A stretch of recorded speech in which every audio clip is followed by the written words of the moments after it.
ایک American scientist doctor Robert Sam مسلمان ہو گیا تھا after doing a research on حدیث۔ ڈاکٹر رابرٹ سیم جو کہ اسپیشلسٹ تھے ان مائکرو بایولوجی، وہ ایک دن اپنے مسلم فرینڈس کے ساتھ بیٹھے ہوئے تھے اور ڈسکشن کر رہے تھے اباؤٹ ڈاگس، اور ان کی مسلم فرینڈس نے ان کو بتایا کہ اسلام میں ڈاگس رکھنا جائز نہیں ہے because their saliva is considered impure.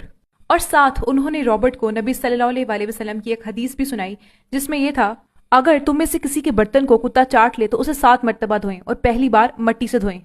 اور ایک اور بھی حدیث سنائی جس میں یہ تھا، اگر تم میں سے کسی کے برتن کو کتا چاٹ لے تو اس برتن کو 7 مرتبہ دھوئیں اور 8ویں بار مٹی سے رگڑیں۔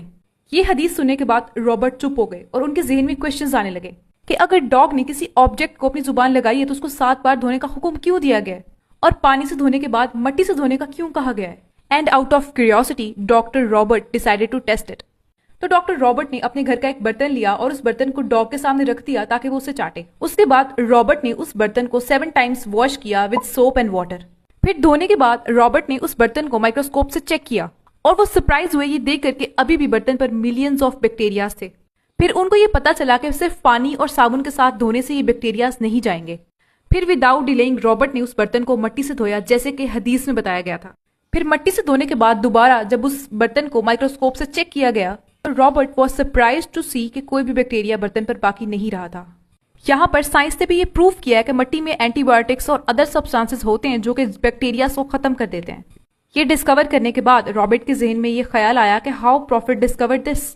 پھر جب رابرٹ نے اس پر مزید ریسرچ کی تو ان کو پتا چلا کہ نبی صلی اللہ علیہ وسلم اللہ تعالیٰ کے نبی اور ان کو اللہ کی طرف سے وحی آتی تھی۔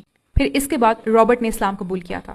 اینڈ ان 19th century ایک فرینچ سائنٹسٹ لوئس پیسٹر نے یہ ڈسکور کیا تھا کہ ڈاگس کے سلائیوا میں جو بیکٹیریاز ہوتے ہیں وہ ڈیزیز کاز کر سکتے ہیں، مگر یہ ڈسکوری نیو نہیں تھی کیونکہ نبی صلی اللہ علیہ وسلم نے بہت پہلے بتا دیا تھا کہ ڈاگس کے سلائیوا میں بیکٹیریاز ہوتے ہیں۔ اور یہاں پر اللہ تعالیٰ قرآن پاک میں فرماتے ہیں کہ ہم عنقریب ان کو دکھائیں گے اپنی نشانیاں آفاق میں بھی اور ان کی اپنی جانوں کے اندر بھی، یہاں تک کہ ان پر یہ واضح ہو جائے کہ یہ قرآن حق ہے۔ کیا یہ بات کافی نہیں کہ آپ کا رب ہر چیز پر گواہ ہے؟